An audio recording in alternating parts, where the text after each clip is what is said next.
क्या आपको पता है कि मनुष्य को जन्म लेने के लिए 84 लाख बार अलग अलग योनियों में जन्म लेना पड़ता है। आपने तो सुना ही होगा कि मृत्यु के बाद यमदूत इंसान की आत्मा को यमलोक ले जाते हैं, जहाँ पाप और पुण्य को तौला जाता है, कर्मों का हिसाब किया जाता है और सजा सुनाई जाती है। लड़की को परेशान करने पे कौन सी सजा, किसी की संपत्ति हड़पने वाले को कौन सी सजा दी जाती है और किस गुनाह की कौन सी सजा दी जाती है, ये हम आपको आज बताने वाले हैं। लोगों का कहना है कि वेद पुराण को घर पे कभी नहीं रखना चाहिए और ना ही इस किताब को कभी पढ़ना चाहिए। पर ऐसा क्यों? क्योंकि इस किताब को सिर्फ और सिर्फ तब पढ़ा जाता है जब किसी की मृत्यु हो जाती है।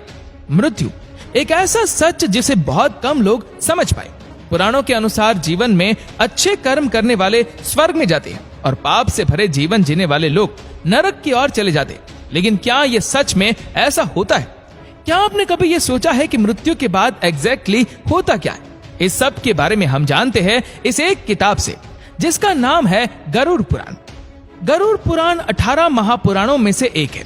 गरुड़ पुराण के 2 मेजर पार्ट्स हैं, जिनमें से पहला पार्ट यानी पूर्व खंड में विष्णु जी की भक्ति के बारे में, मेडिटेशन, योग जैसे और भी गहरे ज्ञान के बारे में लिखा गया है। लेकिन गरुड़ पुराण का दूसरा पार्ट उत्तरखंड वो बात करता है राक्षस के बारे में, मृत्यु के बारे में।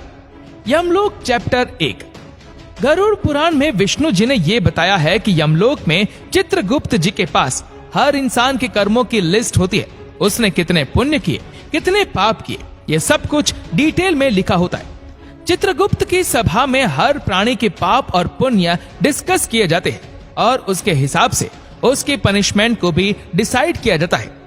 यमराज की सभा में जाने के लिए 4 दरवाजे होते हैं। जो लोग पुण्य आत्मा होते हैं, मतलब जिनके दिल साफ हो, उन्हें पूर्व यानी कि ईस्ट के दरवाजे से जाने को मिलता है। इस रास्ते में गार्डन से, सुंदर हंस है और ये अमृत से भरा हुआ होता है। पश्चिम यानी कि वेस्ट का रास्ता, जो ज्वेलरी से डेकोरेट किया हुआ है। जो संत है उनको इस रास्ते से जाने को मिलता है। जिन्होंने अपने जीवन में दान किया हो या जिनकी मृत्यु किसी तीर्थ के पास हुई हो, उन्हें उत्तर यानी कि नॉर्थ के रास्ते से यमलोक जाने को मिलता है। इन तीनों दरवाजे को पार करने वाली आत्माओं को किसी भी तरह का भय नहीं होता है। उन्हें हर तरह की सुख सुविधाएं दी जाती है। यमलोक में उनकी मुलाकात धर्मराज से होती है, जो उनके आगे के सफर पर उन्हें ले जाती है। और जिन लोगों ने पाप किए हो, दूसरों को दुख पहुंचाए हो, उन लोगों को दक्षिण के द्वार से उसे यमलोक पहुंचाया जाता है और इस द्वार की दूसरी तरफ उनके बुरे कर्मों का फल उनका इंतजार करता है, क्योंकि वहां उनकी मुलाकात होती है धर्मराज के भयंकर अवतार यमराज से, जो उन्हें उनके पापों की सजा देता है। Punishment chapter 2। गरुड़ पुराण में अलग अलग पापों और दुष्कर्मों के लिए 28 अलग अलग भयानक और दर्दनाक पनिशमेंट बताई गई है। हर बुरे कर्म के लिए एक सजा है। इनमें से 4 ऐसी भयानक सजाएं हैं जिनके बारे में सुनकर आपका दिल दहक जाएगा। भयानक चाबुक मार। जो लोग दूसरों की संपत्ति चुराते हैं, यम के सेवक उन्हें रस्सी से बांधकर तमीस राम नाम के नरक में भेज देते हैं। उस नरक में उनको चाबुक से लगातार मारा जाता है।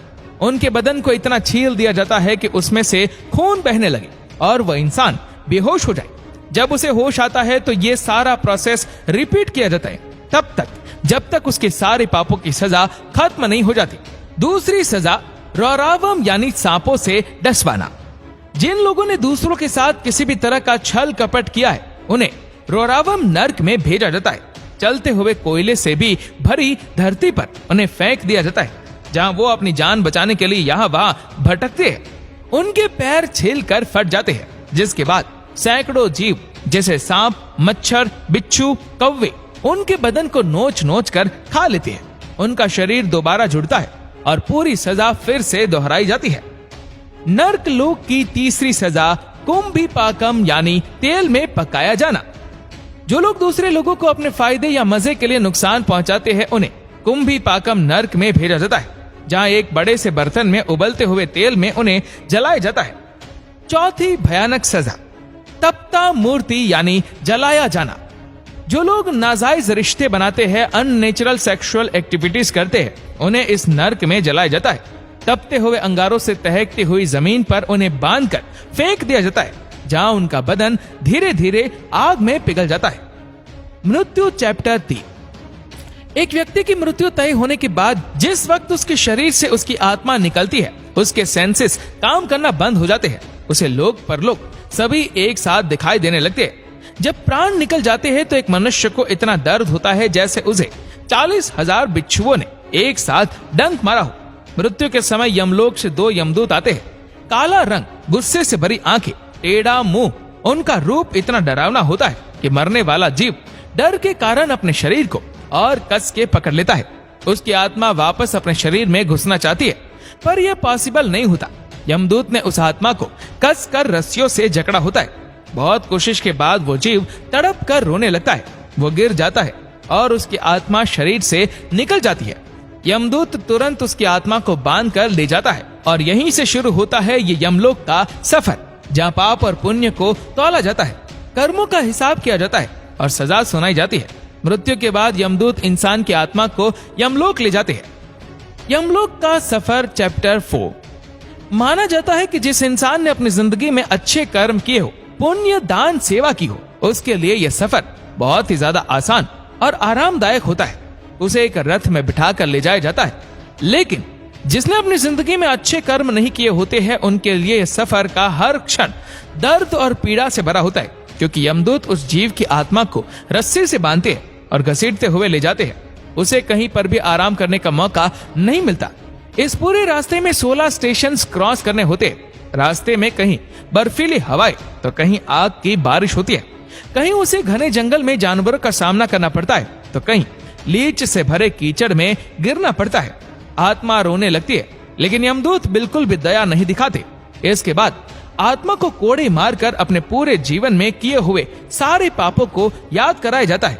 इस तरह पृथ्वीलोक से यमलोक का सफर बहुत ही ज्यादा पेनफुल होता है, बहुत ही ज्यादा टॉर्चर से भरा होता है। कर्मा चैप्टर 5। इन सारी सजाओं के पीछे का कारण होता है कर्मों की सफाई करना, इंसान को उसके पिछले कर्मों से मुक्त करना और उस आत्मा को शुद्ध करना। जिस इंसान ने जितने पाप किए हैं उसे उतनी सजा मिलती है, और जिसने जितने पुण्य किए उसे उतना सुख। लेकिन दोनों का ही पर्पस होता है आत्मा के कर्मों को बैलेंस करना, क्योंकि ऐसा हो जाने के बाद आत्मा अपने सारे बॉडी अटैचमेंट से अलग हो जाती है और उसके पुनर्जन्म का प्रोसेस शुरू हो जाता है। गरुड़ पुराण में भगवान विष्णु कहते हैं, जिस तरह इंसान कपड़े बदलता है उसी तरह आत्मा भी शरीर बदलती है, लेकिन एक मानव शरीर मिलना बहुत ही भाग्य और कष्ट की बात है।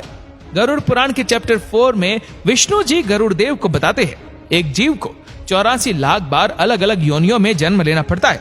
उसके बाद मनुष्य योनि में जन्म मिलता है। एक जीव को उसके कर्मों के आधार पर, उसके पाप और पुण्य के आधार पर अगला जीवन मिलता है। वो कभी कोई कीड़ा बनता है, कभी कोई पशु या पक्षी, या फिर कोई पेड़ बन जाता है। ऐसे ही 84 लाख बार अलग अलग रूप में जन्म लेने के बाद जब उसके पाप और पुण्य बराबर हो जाते हैं, तब मनुष्य जीवन की प्राप्ति होती है। गरुड़ पुराण डिटेल में डेथ की बात करती है, पर साथ ही ये हमें कई सारे लाइफ लाइसेंस भी सिखाती है। ये हमें बताती है कि हमें मनुष्य जीवन बहुत मुश्किल से प्राप्त होता है। इस जीवन को किस तरह जीना है, ये चॉइस हम सबकी है।